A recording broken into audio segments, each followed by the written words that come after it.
Welcome, listener, to a very special. I don't know if there's really a bonus, more like kind of a new ongoing segment, inaugural segment piece of content, if you will. Um, I have called this series the Keep Peddling interview series. And the reason for that is it's a big kind of mantra for Tricycle Creative, and even for myself starting the business. I was candidly scared pretty shitless when I started Tricycle Creative. And as I went around and met other entrepreneurs, other creatives, I found that that is very much a shared trait among starting your business or going off on your own. So I want to use this series to talk to business owners, creatives, entrepreneurs, solopreneurs, and really talk about their own experience inside of work culture, inside of what they're doing. And then we, of course, will always find our way back to marketing, media, and miscellaneous. So on this inaugural episode of the Keep Peddling interview series, I am joined by Brian Behm. Brian. Hey, how are you? It's by the way, it's Beam, but Oh my God. All right. everyone Well, says Bem. well, So see you it has later. been Show is I over. got Off used to to a Bem a long time ago. So if you would like to call me Brian Bem, it's fine. the show is off to a resounding beginning. So, well, thank you very much for taking some time and joining me. We met several years ago when I was at the Art Institute of Austin and you were at Rooster Teeth. And then we recently reconnected, after talking with you, I was like, you know what? This was the kind of the motivation for me to start this series because I think you just have an awesome story to tell. Thank you. I'm happy to be here. I really enjoy listening to the podcast. I want to start before we met, go on the Wayback Machine, if you will. And I'm always intrigued by backstory. And so I'd like for you to share with me and our listening audience a little bit about your kind of work history, right? What kind of, and then we'll talk a little bit about what you're doing today. But talk to me a little bit about your work history, where you've been, what you've done. Well, a lot of it isn't particularly sexy, which is fine. You know, I so I got my first kind of media job working at public access. It's a tiny little public access station in the suburbs of St. Paul, Minnesota. It served 10 little local suburbs outside of St. Paul. Did a lot of municipal things, and I'd been making little films and wanted a way to edit them, and it was the 90s, and there wasn't any, computer editing. Like, it wasn't a thing. And so the way you could edit was using old, VTRs and edit controllers. And, the only people that had those were places like public access stations, and got sucked into a world of working on school projects and other things all through high school, and then ended up working there as a receptionist. And one of the beautiful things about being at a place like that is they don't have any money, so they let you do stuff. And so, they pay you by allowing you to kind of screw around. And I was interested in design, and so they let me start doing some design work. It's awful. If I go and look at it today, it was really, really painful. But, that led to working for some churches and some nonprofits, and just a whole mess of like kind of in-house communication department jobs, kind of floating in between design and video production, and then slowly picking up other bits of freelance here and there. But I mean, it wasn't really until I moved to Austin that I really felt like, the career, kind of, I'm holding up my fingers in quotes, kind of took off. I find that really interesting, right? Because to me, my story is very similar. And I think when we crossed paths and I was working at the university, it was a story that I found important to share with, kids who are going through creative programs or new entrepreneurs or new even freelancers, or people who are looking to hey, I've gone to school or I'm going to school and now I want to get a job, right? Duh. That's the natural progression typically. But I love the opportunity to screw around piece, that you said. And I think that that's such an important component of any up and coming or creative professional's career arc. I had a similar thing. I I worked at a larger company, but they were a startup. And it was the same thing. We had the opportunity to screw around. And subsequently, when I then went on to be a recruiter at XM Radio for their internship program, I would find kids who want to come and do an internship in radio, right? But they've never done any radio stuff at their school. Yeah. And I would say, well, okay, just out of curiosity, does your college have, or do you have a local station? Does your college have a radio station?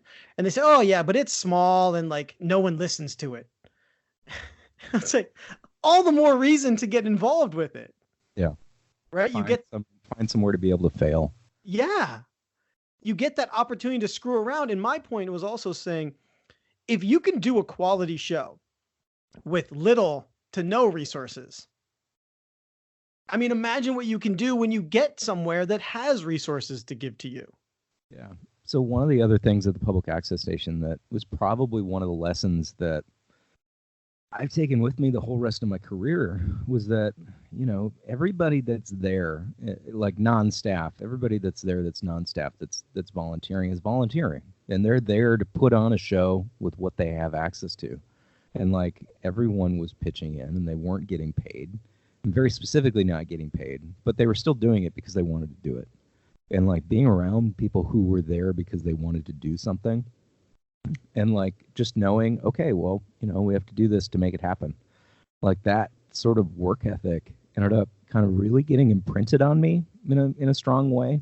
And so everywhere else I've been, like that thing has definitely been in the back of my head. It's like, oh, well, we got to do whatever we need to do to get it done.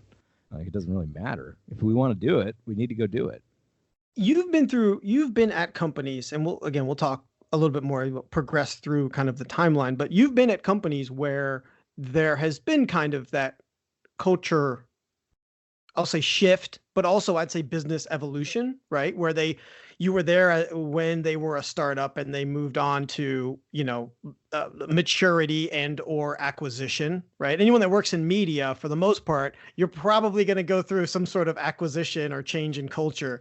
Did you find that energy shifted? I mean, again, to your point, when you work at this place where everyone's a volunteer and they're just in it because they're in it, and then you get to a place where they're in it because it's their job. Did you see it? That's a good question. And I'm trying to think. So like, specifically, in that situation that we're talking about that we're going to get to, sorry to tease the listeners. Tune in after the break. I think there definitely was an element of that. Like when I got to that company, I was number 14. Like there was a time where I could go to Walmart and pick up lunch ingredients and come back and cook lunch for the staff. And like in an aside, like I think there's like few better ways to show your love or like appreciation for someone than to cook them a meal. Like that's always been sort of one of my love languages, is like being able to kind of, help something like active service, like cooking for someone. And so like, being able to go and make lunch for people and then be able to see people eating the food that I made for them has always been one of those satisfying things for me. But so when you're 14 people, that was a much easier thing to do. And I think there was an atmosphere of like, we don't have as many resources, so we need to get this done. But I don't know that changed. Like that company always had a culture of like, well, we don't have any resources, we just have to get it done. But that scaled. I mean, all of a sudden we have 200 people on this project. Like, yes, you have resources, but they still claim that they don't have resources. So I don't know. I mean, I don't think weird. To that point, I don't think that is a symptom unique to that company, a fact or something that's unique to media company. I mean, I feel like when I was working at XM and then Sirius XM by extension, you would deal with things and you would think, Oh, and let me just be abundantly clear. I have nothing but fond and a place in my heart for that company. They built me into the person I am today, good, better, bad, whatever. Um, but you would think that this is unique to this company, right? And then you go and work somewhere else because I was there for 10 years. This company that we're talking about for you, it's Rooster Teeth. You were there for how many years? I was there for 7 years. Yeah, so you get there long, or you're at a place long enough. You're like, this is unique to this place, and you find out it's not, right? It's not. It happens everywhere. Yeah, no, I think there's very little of this that's unique, other than like this sort of weird bubble of attention that Rooster Teeth ended up finding itself in amongst the community of people that it served. I mean, I think one thing that I do want to hit on though is just like I think there's a danger to some of that, like we don't have resources thing. There's a I don't know, poverty mindset like inside of a business is not a healthy thing sometimes, deciding, oh, we don't have the money for this, we have to figure it out, is sometimes healthy. But if you do have the resources, sometimes it's better to say, we really should spend money on this and make this problem go away. And I think to that point, that's always easier, or an investment that happens more often when you're startup. You have less decision makers involved. There's, I think, again, a different energy that the focus tends to be reliant or more geared towards creativity, right? Because you're doing this again because you're in it. And a lot of startups, to that kind of like to your public access point, some people are there, it's not going to make money. It's not making money. I mean, when I was at XM, again, I was there for over 10 years, but probably the first 5 years up until the merger, it was literally costing billions of dollars. It was losing billions of dollars because it had to launch satellites, which you're a pretty smart guy, but as you know, that ain't really cheap to launch a satellite or two. It's cheaper now than it was then. That's true. Absolutely. So I want to talk, let's talk a little bit about Rooster Teeth. Do you want to talk about some of the projects you worked on at Rooster Teeth as number 14? Sure. So, for those who aren't aware, Rooster Teeth is a giant internet media company. I see your smirk. Like it's interesting because like the fascinating thing about Rooster Teeth is that if you are amongst the people who understand what it is, you're like, oh my God, that's so cool. But because we live in this world of kind of microcasting now, as soon as you get outside that bubble, plenty of people are like, Rooster Teeth, what is that? And so it's been really interesting. Like even when I go to a broadcast convention, some of the I always have to kind of hedge my bets. And I was like, well, I was at a media company called Rooster Teeth. And then almost immediately on one side or the other, like, oh, or I'm like, oh, okay. And so, like it's very true. I feel like totally right. Being at XM has much higher name recognition. Like even if they're not, even if they were never a subscriber, like there was some base level understanding. It's sort of like, XM is closer to something like U2 versus like Rooster Teeth's, that sort of niche indie band that blew up, but it's still in that weird klezmer punk genre or something. Has a dedicated following, right? Yeah. That is very much engaged with what you're doing. But yes, to your point, it's a smaller organization, but I would say sometimes definitely rabid. Yeah, no. I mean, and I'm not discounting that part of it at all. It's just, but it's one of those things where inside of the audience, like the audience knows what it is, and as soon as you get outside of that, and it's a youth brand, so like a lot of the adults that I end up dealing with, like probably the most common thing that I hear is, oh, Rooster Teeth, they do Red versus Blue, right? This animation that's based on the video game Halo. And it's like, I used to watch that almost universally. I always like Red versus Blue. I used to watch that. It was really, and it was never offensive because the way the brand worked, people aged out of it. And they grew up, they graduated from college and they, kind of moved on to other things. And so, there was always sort of an escalator of people kind of aging into the brand and then aging out of the brand. Over the years that I was there, I did merchandise development, I did branding for projects on screen, I did future user interfaces for movies like sci-fi helmets. I recorded. I was in a smooth jazz band on a relationship talk show where I wore pleather pants and a Kenny G wig. It was a very Which is what exciting. you're wearing now, just to break It, down the wall so everyone knows. That's what I you're wearing I now. You fell never in gave love it with up. it. You know, True love is a wife who agrees to make you pleather pants for a stupid side project and doesn't laugh at you. Um, Visual effects, it goes. The list is really long. Like really, any sort of design project at Rooster Teeth at some point probably made its way through my fingers, or there was some mentorship involved. Like before I left, I ended up building a makerspace and was teaching people screen printing as a way to get them away from their computers. I started a lunch and learn program and was working on ways to like build community across the company. Like I could see that as the company had grown larger, the silos had gotten stronger, and trying to find ways to like reach across departments and make sure that people were getting to know each other, particularly when it had moved to multiple campuses. Um, and I so, find the fact that you did that, like, and that it wasn't a quote unquote official role that you had, right? You weren't in HR, right? You were a person who saw the need and then kind of came up with the concept and did it. I find that when having been in HR, when those things come from the actual people versus, a formal program, they tend to be more impactful. yeah, it was tangentially related to HR in that I had made a conscious effort to get involved with the culture crew team that Mhm. had been created at Rooster Teeth. But that was still sort of my own motivation. I don't. So here's probably, I don't know. I have many faults, but like um, one of the big faults that's a strength until it's not is feeling like you have ownership over something that you don't have ownership over. Um, and particularly at Rooster Teeth, like I had become very invested in that company.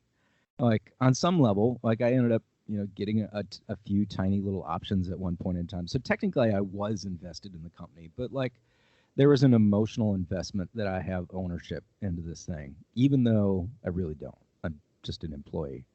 But don't you find that's important, right? And isn't that kind of starts to lay the groundwork, I think, getting into where you're at now, or kind of where you've jumped into in the past year. Uh, I mean, isn't being emotionally invested important? And that sounds so obvious, but I found throughout my career that I started to identify better and faster when I started to check out mentally, Yeah. and like you kind of the radar, or like you start to see the signs better, and in most of those cases when that happened, I made the decision to say, I got to go. Yeah. I mean that's where I say that it's a benefit until it's not. Hmm. You know, like I feel like I did better work at times because I was invested in like, okay, we're going somewhere. I'm part of this team. We are moving this ship forward. And even with something like, lunch and learns, it was just like, there's this thing in the back of my head. It's just like, I need to do what I can to fix this problem that I see, even if it's not necessarily my responsibility. But, the downside is that, there were times where I would just allow I'm probably a workaholic. Like even when I've left Rooster Teeth,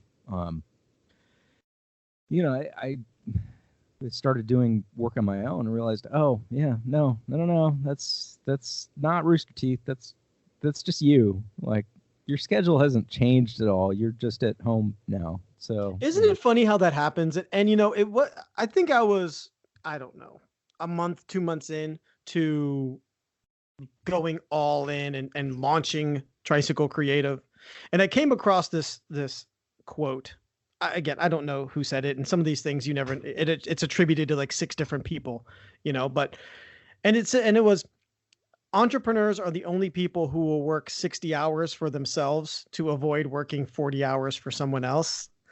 And I was the same way. I thought that my the hours I would pour into work and the all the things that I did, some negative, some positive, were always tied to the fact that I was, working for someone else. Yeah. Come to find out, that's not the case. It's kind of just who I am. I enjoyed the creating part. I enjoyed the development, not only of programs, but of people. I found that that's something that I really like doing. And I like diversity, like of projects. I kind of get bored or I get angsty if I'm just doing the same thing over and over again. And so to that point, I think that leads us very nicely into what you're working on now. So time goes by, you decide to leave Rooster Teeth, and now paint the picture for us. What have you been working on? What kind of projects? Fire away. So I went freelance. I made the decision that, there's never a perfect time to decide to leave. Kind of got to the point where like it's time to go. And I kind of started to realize that, I was getting 7-year itch to kind of start to reinvent your world a little bit. The underlying thing was like I wanted to go work on some new things. And so I went freelance, my first freelance job. It's interesting, when I moved to Austin, I had a much worse reel, obviously. Like I think I've grown as a designer, but I had music on my reel from this Seattle indie band called the United States of Electronica. I haven't listened to the music in a long time. I imagine it still holds up to a degree. It's probably on Spotify. You should go find it. But I noticed that T3, which is an agency here in Austin, had the same music on their reel. I'm like, oh my God, it's a sign. It's a calling. We have the same music from this obscure Seattle indie band. Like, this means something. Fast forward, it doesn't mean anything. It meant nothing. But there was this thing. It's like, oh, maybe I can work at T3. Because when I moved to Austin, I didn't move to work at Rooster Teeth. My wife and I had enough reasons that we wanted to be here throughout the year that it was like, we've basically moved where companies have moved us. For once, we should decide to live where we want to live. And made the decision to move to Austin, which honestly, the best decision we ever made. I had this like, man, it would be awesome to work at T3, but it didn't happen. And ironically, I'd ended up befriending someone, actually who goes to my church, who's the motion design director at T3. And my first freelance job outside of Rooster Teeth was working at T3. Sort of like it was kind of nice sort of seeing that circular moment. They were redeveloping a website for waste management. And so my first freelance gig was modeling dumpsters. I love this story. I love the dumpster modeling. It's just, it almost sounds like a euphemism for something, but it's not. You literally 3D modeled rendered dumpsters. That's not a euphemism for something. That's what it is. That's what you did. It turns out that it's easier to like create beautiful renders of dumpsters. Beautiful. Again, I'm beautiful. Whew, hot. But it's easier to do that than it is to bring them into a photo studio, because they needed to be able to do turnarounds so that you can use your mouse to like rotate the dumpster around on the screen. So not what I know about watching Law and Order. There's always a dead person in a dumpster too, so that makes it awkward to have to photo shoot it. My favorite part about the dumpsters was we had to add just the right amount of sort of like dumpster damage. Like, okay, are there too many scratches or not enough scratches? That's right. This is like, it can't be too pristine, but that's awesome. I when you told me that, I think that's awesome. But That was the first, certainly not the last. You have definitely jumped on to some bigger, I don't want to say better because let's not qualify. I'll let the listening audience do that. But you've definitely been jumping into other projects. And I think it was one of those things where, like, man, there's another podcast I listen to. I'm sorry that I'm sharing my podcast. It's okay. Other podcasts. I'll allow other people to listen to other podcasts. There's this great podcast I listen to pretty regularly called The Jordan Harbinger Show. And he's always kind of harping on people needing to dig the well before they're thirsty. And it became really apparent that, I had kind of dug the well. Like, I've been very involved in the design community, and leaving to go freelance, like, I didn't quite realize, like, I had this superpower in a way that I'd been connected to all these people. And, like, you're sort of able to start to kind of pull those strings together. And so I ended up getting connected to a guy who does stage graphics for award shows, but like the award shows that you've heard of. And so through that, I've gotten to work on the People's Choice Awards. I got to work on a Quincy Jones tribute, where I did some stage graphics for John Legend. It's pretty cool. It's just weird a guy, just a little guy. You might know him. Well, so here's the thing that's really weird about these things is, like, I'm sitting at home working on this, and then I send it off, and they send it off to someone else. And a lot of times I won't end up getting a chance to see the TV production. I might find some photos online. It's funny. I'll search social media for the event. And it was like, oh, hey, there's my graphic that I created. It's really cool, but there's such a disconnect. Like, to sort of connect that thing that you're looking at in a picture of a screen on a screen, like, there's this just disconnect. Like, oh, I guess that came from my computer. Like, that's cool. That's got to be a kind of an awesome, moment to see something, like put into a quote, the real world, if you will, like a project you worked on your tiny computer screen comparative to the giant screen that is behind John Legend or Bon Jovi. Because I know you did some stuff for Bon Jovi too, right? Yeah, that was another sort of connection to people in the industry. I got an email saying, hey, do you want to spend a couple of days animating a Bon Jovi logo for a tour of Japan and Australia? Nah, I'm doing some dumpsters over here. Yes, I do. So, yes. Like, you don't say no. Like, no. Sure, I will animate whatever you want. I will animate the crap out of the Bon Jovi logo. And so now, so these are projects that you've done, obviously, as freelance, but you've also launched something that kind of I'll say you own, or it's come from your own brain. So I went through a whole bunch of things and kind of working on these really weird illustrations. And I didn't know what they were, but it was kind of this collage work. I realized that I kind of missed doing some of that t-shirt stuff. And so I thought, like, well, maybe these could be posters or prints or something. But again, I didn't think that it would scale. It was like, well, if I put that out there, there's not any sort of a hook, and I'm not enough of a name that I can get people excited about, oh, Brian's selling stuff, other than, like, in my sort of immediate community of people. But, I've been kind of curious about the world of augmented reality a little bit. I saw Pokemon Go when it came out. I was very excited to see a practical application of augmented reality, a basic version, but it got people hooked. Like, and my daughter has now aged into that demo, and she is obsessed with running around with her mom playing Pokemon Go.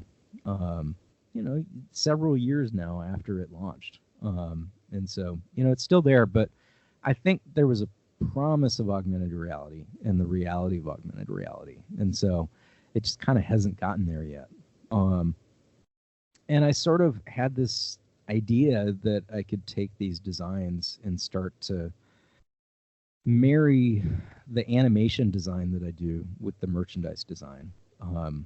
It's sort of like really kind of just started thinking about how I could kind of connect all of these things because I've been recording and playing a lot of music lately and doing a lot of design and the animation stuff. And it's like, how do I bring all of that stuff together? And I had the thought that um, I also love like kind of punk aesthetic, but I love there's a 80s movie. It's not a great movie, but it's from a great director named John Carpenter, called They Live. Um, and so Rowdy Piper, who's one of the big 80s wrestlers, discovers these glasses that when he puts them on, he sees that the world has been invaded by aliens. And all of the advertising in the world is actually propaganda. And so when he puts the glasses on, he sees that all the billboards actually say, obey. And so, so Shepard Fairey ends up stealing that and turning that into his brand Obey Giant. He'd been doing these stickers that said Andre the Giant has a posse. And so it evolves into this Obey Giant thing. He later goes on to do the Obama poster, if you need context of who Shepard is. But the thing that Shepard could never steal, because it didn't exist at the time, was the augmented reality component. And so, I was thinking back to that. I was like, so I wonder if I took that and married that up with my designs, if I could start hiding propaganda inside of the shirts. And so I mentioned my daughter a second ago. I know she's going to grow up to be an art school girl. Like, it's just who she is. And so I thought, like, what could I do to kind of design for the girl that she's going to be? And so I thought, she might want a shirt that says that she's strong, but I don't know if she would want a shirt that actually says that she's strong. But if she could know that it's buried in there, then it almost becomes sort of like a mantra. And like, she knows that there's sort of power imbued in the shirt. And so, I kind of started developing this line of streetwear that has like message and meaning buried under the surface, with the idea that like if someone wants to show it to someone and they want to see it light up, they can, but they can also just have the interior knowledge that it's there. One of the things I talk about, I don't know that we'd ever sell this shirt, but like, you might want a shirt that says I hate my boss. But it doesn't actually say that. But like, what kind of power would it give you if you could wear that in front of your boss and they didn't know? I was just blown away by how how they worked, but also this kind of this ethos behind it of like the knowing that you have this empowerment. Yeah. I mean, I just want to create agency for people. I mean, even when I was at Rooster Teeth, things like, working on the makerspace, doing the lunch and learns, it's about agency on some level. Like, there's this sort of punk rock thing in the back of my head that's always been there. I was just like, no, you need to feel that you can go do this. Go do it and make it happen. Like, so with this clothing line, is it I know it's relatively new. So is this something where people can find it online? Are you kind of, is it very limited run design wise? So a lot of streetwear is, we're not limited run and that we're not selling a lot yet. No, if you go to Gnosis, Nosys, nose.com. So the company's called Gnosis, which is short for no system. But Gnosis is also the Greek word for knowledge. There was an ancient Christian cult called the Gnostics, and they were all about hidden knowledge. And so, Gnosis sort of is about the hidden knowledge that's buried in these shirts. And like, as a designer, like, I get really excited about like building meaning into things, and just like, ooh, so if it works like that, and then like maybe No System is also about me helping my design friends be able to escape from just doing freelance into being able to create product. And so like, I'm hoping that my designer friends will be able to start releasing lines through the same thing, and it'll grow into that. But no, it's available at nosisnose.com. Actually, you were talking about the likes. I'm working on a shirt right now that, when you activate it, it'll say I like because I have to. You should definitely go check it out. I highly recommend. Just seeing it in action is so incredibly cool. I I have one last thing that I wanted to talk about with you. Yeah. We've dubbed this kind of interview series Keep Pedaling. I find it's a very kind of mantra-like for me in that, just kind of keep forging ahead, keep trying, yes, you're going to have some times where you'll get a flat tire, where you're going to have, where you're going to get derailed, but just keep at it, keep moving ahead. For you, is there a quote or a mantra or something that you think about often or has really impacted your professional or even personal life? In the film industry, they talk a lot about not being an asshole on some level because of the fact that, like, I don't know, I've read in a lot of interviews, like, or talking about interviewing people, like, you have to think about whether you're going to want to spend time with this person. Like, am I going to want to be in a room with this person? Like, when they're, even up to, like, hiring a director, like, okay, we're putting this film together. Am I going to want to spend 6 months with this guy? If I don't, then, maybe he's not the right person for the job. Like, even if they're completely technically capable, if they're not a good person to spend time with. And so I've always kind of had this sort of interior thing, like, don't be an asshole. It's like, even if it doesn't bite you in the ass right now, it could bite you in the ass down the line. I know I've had people in my life who, like, I had to deal with in the time at my job. At all of my jobs throughout my career.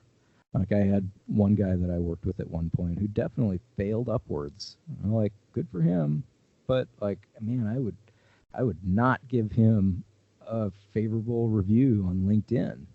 Like, there's something to be said, kind of to that Peter principle. Have you heard of that? Mm-hmm. It's very much that you basically, you succeed up to your highest point of failure, which is a weird way of saying it. Probably not the most eloquent way of saying it, but it's a very interesting concept that people just, why you have these companies that at the top of the organization, they feel they're, like, completely clueless or not effective or terrible managers. And it's a really interesting read about that if you're all interested in management, and maybe even as a cautionary tale for your own company, if you're an entrepreneur, of how you deal with moving people up inside of a company and what the impact that it has on a company. My favorite part of the Peter principle has always been the, quote, level of incompetence. There it is. Until yes. they reach their level of incompetence. That's it. They just and then they just kind of stay there, right? They just hang out there. On that note, any books, anything that you had this great kind of, I'd say, icebreaker. A lot of people, when they go to networking events, what do you do? Snooze, whatever. I loved, you had an icebreaker of, like, what are you learning right now? Yeah, which I loved. So I've always liked it, just because I hate that what do you do? Oh, it's the pits. It's a very American thing, apparently. Oh, like, yeah. I get that on some level it's a place to start, but, like, I guess my thing, and again, this goes back to the agency thing, like, just because that's what you do doesn't mean that's who you are. And so, I might work over here. Like, I might be the best garbage man in the world. I might love being a garbage man. But if I tell you that I'm a garbage man, it's going to automatically create a disconnect, and we're not going to be able to engage in these other things. And so I've always been a big fan of, like, what are you learning lately? I think if you're an entrepreneur or a freelancer, curiosity has to be a part of your own personal toolkit. It's so important. And I find that I am a genuinely curious person. And I feel like that it has transformed and made me the person I am today. I went to school for radio broadcasting, but I was genuinely curious into video, right? So I taught myself video editing. I was interested in photography. I taught myself photography. And for people now, also nowadays, to say they don't have like a resource, that's just laziness. I mean, Yeah. you can almost learn anything online for free or for a small amount of money, and it'll be really impactful in your life and in your career. So in terms of what I've been reading lately, actually there's a guy up in Georgetown named James Victori who was in New York for a long time, and now he's a typographer. He had a book that came out called Feck Perfection that is pretty good. It's some essays on design life. I think it's sold out of its first run. It's getting printed again. Stephen Pressfield had a book that came out called The Artist Journey recently that's sort of a follow-up to his book, The War of Art, which if you haven't read The War of Art is probably like, man, in my top 10 books of, like, it transformed sort of my understanding of the artistic process and like gave me a lot of words to like things that I intuitively knew. I read that book at least once a year. At least. It's such a great read. So for those who haven't read it, it boils down to talking about how you battle what Pressfield calls the resistance. And that, you know, he's talking about it from a writing perspective of like, you know, what you do as an author to sit down and get the words out of your hand. And he talks about this opposing force that, you know, wants you to not create and not put things into the world. And he talks about how he battles that. And so Seth Godin has then taken that, and he talks a lot about that book a lot. You know, Pressfield also talks about the importance of shipping your work in that book, which is another reason that, you know, I've been doing this t-shirt thing. It's just like, these projects are small enough that I can ship them. And, you know, it works on multiple levels. It's just like, I'm doing something that will hopefully make the world a better place, and I really believe in this product, but it also gives me strength that I'm shipping things. It also creates opportunities for me to market my freelance work because I have this other thing out there. And so The War of Art is, you know, man, it's an amazing book. Speaking of Godin, I've been reading his most recent book, This Is Marketing, which is worth reading if you haven't read it yet. And then The Dip, I mean, Godin has like a million books, all of which are really great reads. But I have found, similar to this, when we're talking about the War of Art, The Dip is really good, because it similarly talks a lot about, I would say, strategic and thoughtful quitting. And that is, when is the right time to quit and when is essentially the wrong time to quit. When do you need to just, this is where you need to kind of just like struggle through that because there's success on the other side, versus when are you struggling through it and it's a fool's errand. Yeah, I mean, I still wrestle. I've read the book. I need to reread the book. That's still something I wrestle with. I'm just like, am I making the right decision? Like, is there upside on the other side of this thing?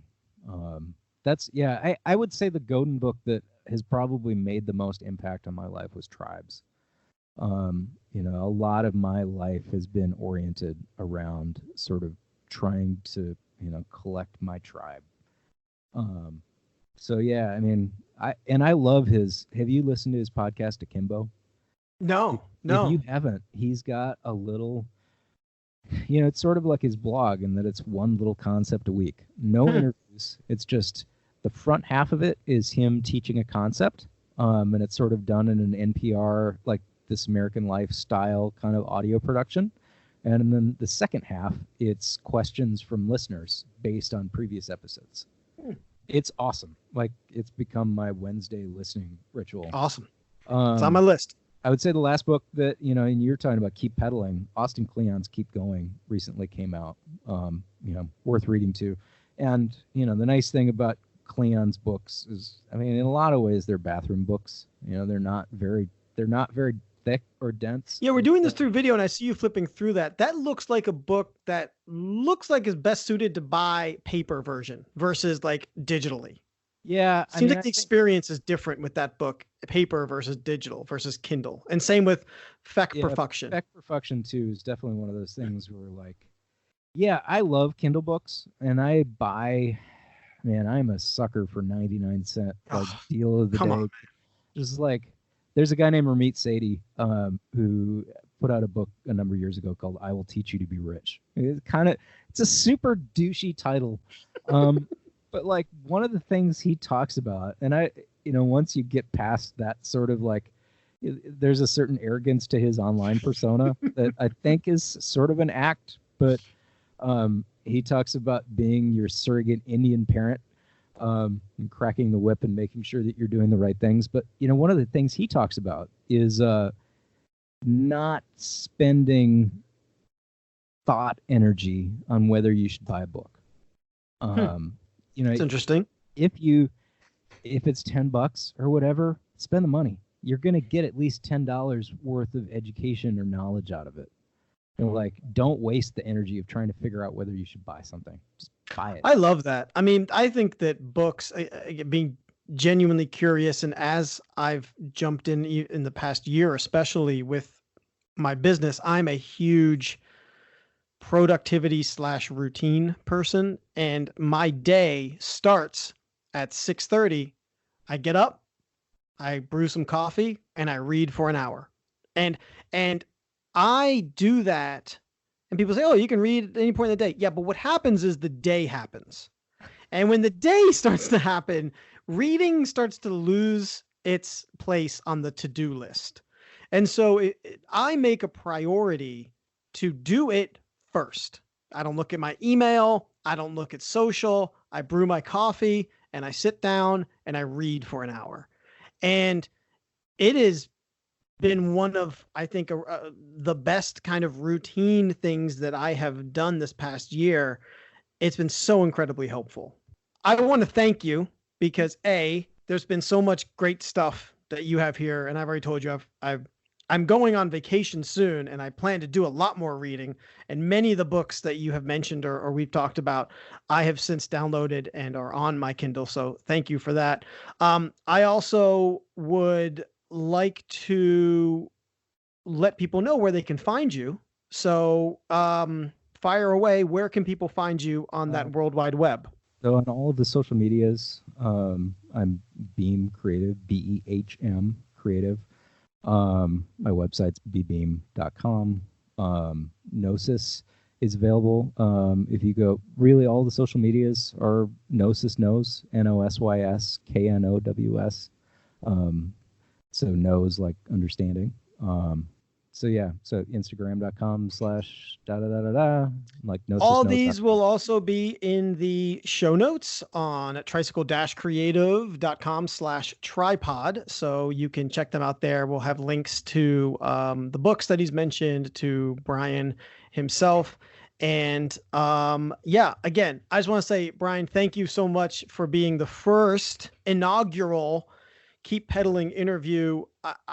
Again, I love your story. I think there's just a lot there that people can take away from your experience. And I'm really looking forward to, continuing to work with you and talk with you and even share your story with our listening audience. Thanks for your friendship. Amen. It's good to have you in my life. Well, it's hard when you're an entrepreneur. It gets really lonely.